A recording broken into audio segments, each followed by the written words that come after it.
Good news, everyone. BlackRock has done a deal with Zelensky to reconstruct Ukraine after the war. But don't start thinking that a taxpayer-funded war where billions of your dollars end up in the military-industrial complex means that there's anything to consider or anything to think about when it comes to the origins of this conflict or the desired outcome. Because that would make you, oh, where's my bloody hat? Hello there, you 6 million awakening wonders. Thanks for joining me on this voyage towards truth and freedom, and Lord alone knows I suffer with you. This is not easy, is it? To be alive in this world, to feel sadness, to feel fear, to feel anger, to feel that you can't trust people that govern you, to feel that you can't trust the media, to feel that perhaps they are cooperating with one another in order to create a deluge of false information and white noise that prevents you from ascertaining the truth. Nevertheless, I've got to ask you to turn on that notification bell and subscribe right now, because between us, surely we can create a better world. Surely we can. And if we can't, you know who can? BlackRock. That's right, it's a superhero played by Dwayne Johnson. That's Black Adam. BlackRock, as you know, is an investment company. Today's story is that BlackRock and Zelensky have done a deal to reconstruct Ukraine after the war. Who's going to benefit from this situation? And does that present us with the possibility to inquire about the origins of this war, the nature of this war, the funding of this war in a way that in any way contradicts the Putin is evil, Russia is bad, their invasion is criminal, all of which is bloody true. But surely the best way to handle things is openly and honestly. Is it? Tell me in the chat, tell me in the comments. Let's get into this thing. Last week, BlackRock CEO Larry Fink and Ukrainian President Volodymyr Zelensky agreed to coordinate investment efforts to reconstruct Ukraine. Let's coordinate these investment elements. What do you mean we could conspire together how to do them? No, not conspire, just collaborate.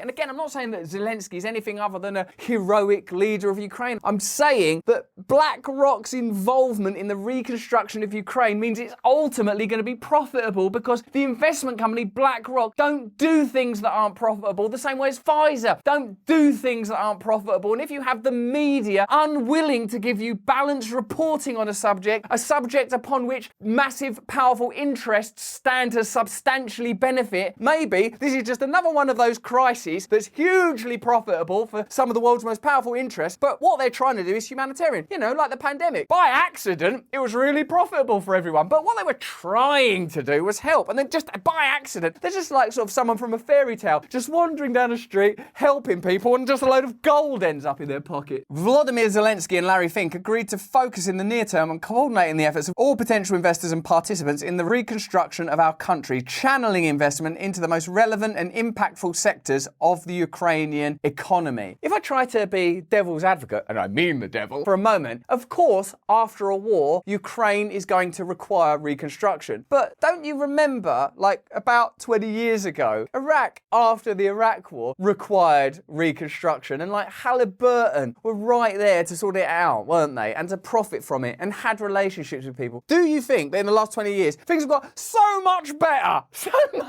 and more honest? You know, there's so much more transparency now, isn't there? There's so much more access to secret files, and such a lack of ability to surveil and censor that obviously nothing like that could ever happen again. Let me know in the chat, let me know in the comments. Critics have complained that BlackRock's new role in Ukraine could draw accusations of corruption.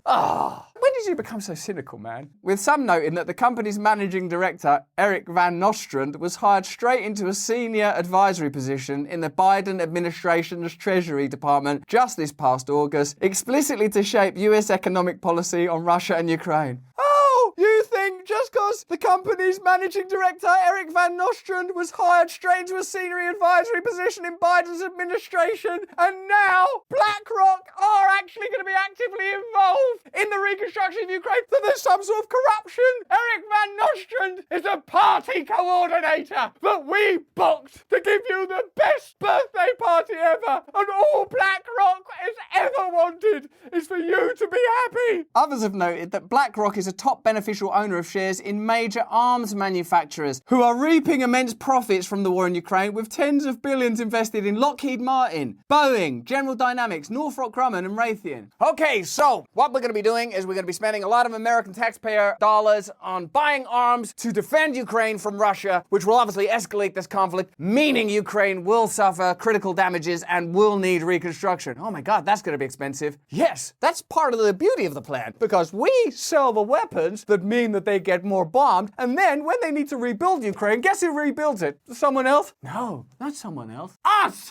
And guess who funds it? Someone else? Yeah, someone else. But BlackRock are not just profiting from the war in Ukraine that you're funding, they're also profiting from your poverty in the housing market as well. So whether it's in foreign overseas wars that America are not involved in, or in your inability to afford a home, BlackRock are benefiting. Here's how. A report from the Wall Street Journal over the summer claimed that BlackRock was one of several major investment firms causing distortion in the housing market. The report laid out how BlackRock and firms like it are using their massive amounts of capital to buy up single-family houses, jacking up prices in the process. So if you can't afford a home, if you suddenly find yourself owning nothing and not being quite so happy, recognise that's not just happened by accident, it's happened because of a convergence of interests has orchestrated it. In Houston, for example, the billionaire Fink reportedly accounts for 1/4 of recent home purchases. He's simply buying up entire neighbourhoods and using them as rentals. BlackRock is helping create a permanent renters class, though it's long been understood that home ownership is one of the key elements to building wealth and maintaining the American middle class. When we spend all of our time arguing about the culture war, arguing about whether your values are traditional or progressive, arguing whether you want to be left alone because you're libertarian or you want to be left alone to identify in whatever way you want to identify, do you note that there is not much mainstream coverage of BlackRock acquiring entire neighbourhoods, negatively impacting the housing market for ordinary Americans? Not only are the government not representing you by preventing something that could be prevented through the exertion of democratic power, if democratic power meant a centralised authority that acts on behalf of the people, that's what I thought it was meant to be, I don't know. Not only do they not do that, they're also employing party planner and friend to the poor, Eric Van Nostrand, to work right in the heart of the organisation. That's how tightly the convergences interlock. It's a lockstep system that disempowers you. So BlackRock gets paid by US taxpayers via the Ukrainian government to devise a plan that ensures the success of their future investments in Ukraine, made from money gained by making American housing unaffordable. With a deal like that for our financial and political elite, why would they ever want peace? Yeah, why would they? Why would they ever want peace? They're benefiting from every single angle. How many times do we do stories on this channel? Tell me, can you count them up? I'd love the research. Where it's like, oh, you pay for it when it's being funded, and then when it comes to the profits, you don't participate. How's that free market? How's that free market capitalism? That's communism right up until the bit where there's money involved. Then use lot,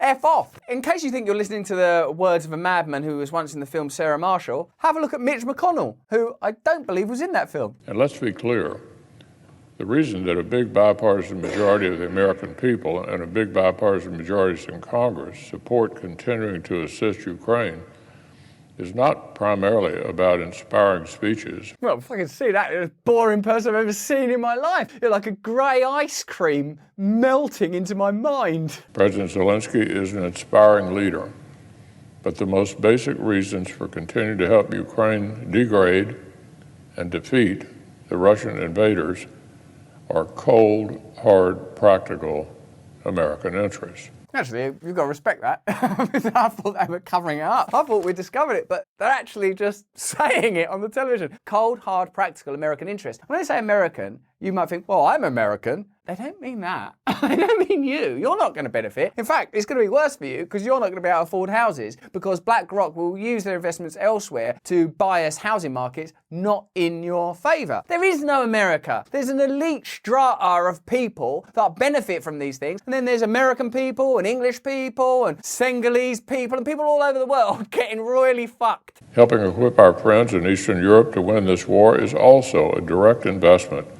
in reducing Putin's future capabilities to menace American, threaten our allies, and contest our core interests. Fucking hell, I think Mitch McConnell is using boringness to conceal the fact that he's just actually revealed centralist, globalist conspiracy. Actually, really, we can't lose here because we won't have troops involved. We'll use Ukrainian troops. And of course, we've been agitating Russia through NATO infringement on decrees that were made with Gorbachev late 90s. And we're all going to profit from it because we don't want a powerful Russia. We want a unipolar world. And when I say unipolar world, we don't mean American hegemony that means the American way of life will benefit ordinary Americans. I mean American elites and American corporations will benefit. And I'll just be able to drizzle away and melt into a pool of grey sperm just there quivering on the ground. In October, the IMF Executive Board approved the disbursement of $1.3 billion to Ukraine. So, the IMF are involved as well. That's good. It's good to know that there are unelected globalist bodies orchestrating this from not actually behind the scenes, from in front of the scenes. Ukraine's total external government debt amounts to $54 billion. The country paid $7.3 billion in debt repayment in 2022 alone. More than half of it is due to private lenders like banks and hedge funds, while most of the rest is owed to multilateral institutions such as the International Monetary Fund, the World Bank and European Investment Bank. So when you're watching all this stuff on the news about the humanitarian disaster and people like huddled and people being bombed and Zelensky being braved and that flag in the bloody Congress being kissed, behind the stage there's all hedge funds. There's people on phones literally going, listen, you should probably invest right now in the reconstruction of Ukraine. It's going to be really profitable. Like I'm not 12, so I recognise what capitalism is. I know that sort of stuff happens. But shouldn't that sort of just be plainly stated on the news by the mainstream media instead of them going, hey, listen, Putin just shit in his nappy while coming down the stairs. He's that evil. Here's Zelensky rescuing a kitten in a blue and yellow flag. You're moronizing us. We're being imbecilized. We're being turned into total morons. We're being reduced to a state where Mitch McConnell can drizzle out a wad of doldrum and we don't even spot it as evidence that the whole system is corrupt and cracked. Since the invasion, Ukrainian dollar-dominated bonds, which were issued as part of its 2015 debt restructuring, have been trading at around 25 cents on the dollar. This reflects the high risk of default, but also means that if Ukraine continues to make its debt payments, Western bank and hedge funds could make profits of 300%. The response of multilateral institutions has been to give even more loans to Ukraine. These new loans have been piled on top of Ukraine's already unsustainable debts. If Ukraine are leveraging that amount of debt, seems like some of it's going to be profitable for the lenders based on what we're discerning here. But also, Ukraine's just been co-opted by Western interests. There was a deal not to allow that to happen in order to ensure world peace between the former Cold War powers of Russia and the United States. So essentially, they've co-opted Ukraine financially through this conflict. Putin didn't just out of nowhere go, we're invading. This has been a process of agitation that's involved sort of regional disputes. It's a complex thing and you can look into it. Jeffrey Sachs will tell you about it in more detail. But once it becomes profitable and observable, you can see that there is a Western interest. And if that's not being reported on mainstream media, then you also know that the mainstream media can't be relied upon. The IMF leverages aid loans to push governments to adopt policies friendly to foreign investors. The IMF is funded by and represents Western financial capital and governments and has been at the forefront of efforts to reshape economies around the world for decades, often with disastrous results. Now, the results were disastrous there, but we're going to give you another chance. Well, thanks, guys. In Ukraine, the IMF had long planned to implement a series of economic reforms to make the country more attractive to investors. Following the Russian annexation of Crimea and military conflict in Donbass in 2014, Ukraine faced economic and financial crisis and was forced to take on more foreign loans from international institutions. IMF loans came with strings attached, no shit, which pushed Ukraine to accept punishing conditions involving public spending cuts, privatization and market liberalization. This prescription of failed policies is familiar to many lower-income countries across the global south, where the IMF has imposed similar conditions on loans for decades, unleashing long-lasting damage on their economies. 20 years ago, when I was a wee lad growing up, you could read about stuff like this in books like Naomi Klein's No Logo, where often Latin American countries would be destabilized and then would be offered loans of this nature in exchange for favorable economic conditions. It used to be an issue that belonged to the cultural left. Now that the liberal establishment has relationships with the military-industrial complex and the financial industry, they don't talk about that stuff anymore, almost as if they don't care about other people at all. They just care about being in a position of power. And that's why suddenly you get people criticizing the left from positions that traditionally would have been regarded as the left. And now those people, like me, have to be called conspiracy theorists or nutters, because the alternative to all of us being nutters and conspiracy theorists would be for them to have some principles and to have some morals and to have some values. And there ain't no way they're doing that. If Western governments were serious about helping Ukrainians amid a devastating war, they would push for those debts to be cancelled. And they are serious, because you see it on the mainstream media every night. So soon they'll be pushing for those debts to be cancelled, right? I'm sure they're pushing for the debts to be cancelled. January the 16th is round again. It's the WEF Davos Convention. And that is why we are presenting the WEF Royal Rumble. Join us for an extended stream where we'll be looking at Klaus Schwab and all of his pals from around the world. Tech giants, politicians, former WF stooges that include all of these world leaders. Who will be representing Pfizer? Who will be representing Big Tech? What's Rishi Sunak gonna do there? Will we get to see Mark Zuckerberg? Who will be the Undertaker? Who will be Hulk Hogan? Who will be the Ultimate Warrior? And who will be the ultimate victims? We already know who that is. Join us for an extended stream. 7 a.m. PT, 10 a.m. ET, and 3 p.m. GMT. I can't think of a sign for it. You get the idea. WF Royal Rumble. See you there. Stay free.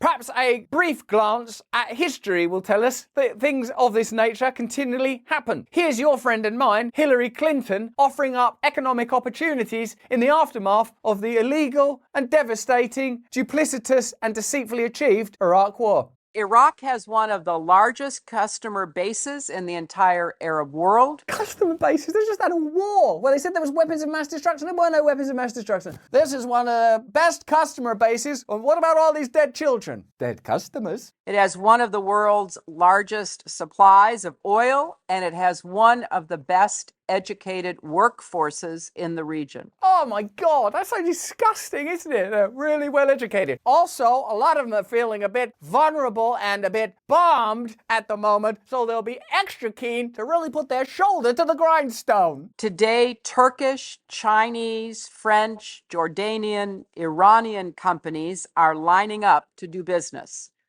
But very honestly, we see too few American companies alongside our soldiers and our diplomats. Get in there and exploit those poor people. Iraqis are looking to rebuild every sector of their economy. Not only their oil sector, but agribusiness, transportation, housing, banking, and many others. And so it's time for the United States to start thinking of Iraq as a business opportunity. Start thinking of it as one. I think if we figure it as a business opportunity from the beginning. But that don't happen anymore. No one's thinking of Ukraine as a business opportunity. And to say that that's even a possibility makes you and me conspiracy theorists. And the sacrifice that the Iraqi people have made for your freedom is one that we highly respect. The sacrifice Iraqi people have made, that's, I think, 1 million children, certainly people, died in that conflict. That's a sacrifice for your economic freedom. Justin Trudeau now says that violence is violence against the economy. Way back there, that trailblazer, that glass ceiling shatterer, Hillary Clinton, was saying that freedom means freedom to make money from dead children. So when you're accusing people of being conspiracy theorists or whack jobs, it's all on the internet. They're saying it out loud. This is not made up. I'm just reading these things out.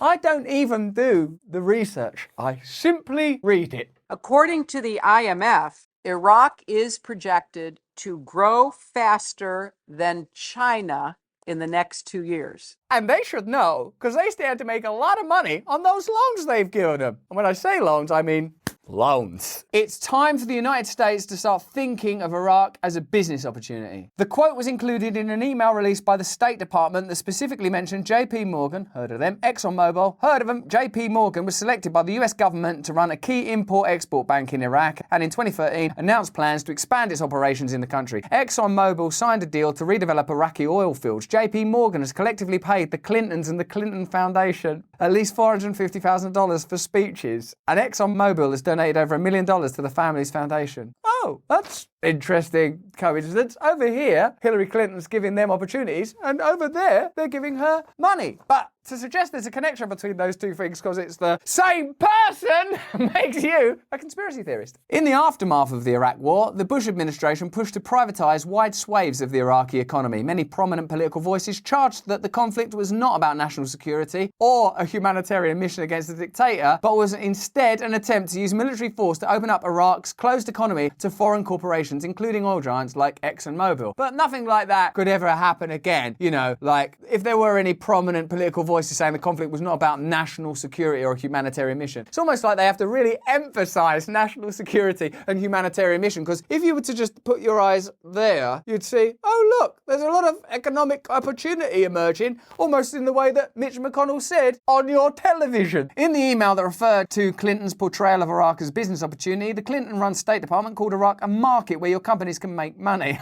What do you mean, business opportunity? Yeah, what you do is you take the tax payments of American public, and then you say it's because of a war. Yeah. And then all these companies make a load of money. Oh, thanks, Hillary. And said that in meetings with corporate executives, US government officials returned to the theme that the US government stands ready to help US firms operating in Iraq. And they certainly did. But that's history. That's 20 years ago. None of those people in positions of power now, and none of those systems continue to exist. The IMF, BlackRock, all of those kind of secretive, clandestine relationships, big organizations, unelected global bodies, none of that's going on anymore. All you need to know is Putin is a really, really bad person. And that's basically all you need to know. Don't think anymore. Stop thinking. Sit down, eat some food that's bad for you, watch some TV that's bad for you, forget about joy, forget about God, forget about love, forget about ever having a connection to nature or building a life that has any purpose or meaning. Just sit down and shut up and eat your bills. If you enjoyed this video, please have a look at either of these. Let me know what you think in the chat and the comments about this story. What is being revealed about how we should communicate, about the nature of truth, about the nature of power. All of the same questions keep arising, almost as if there is an ulterior system that's operating that leaves clues and traces that are available to anyone if you watch them on the TV saying it. Let me know what you think in the chat. Let me know what you think in the comments. Please turn on the notification bell. They're against us. We're a voice that's anti the establishment. Turn on the notification bell. More important than any of it, though, please stay free.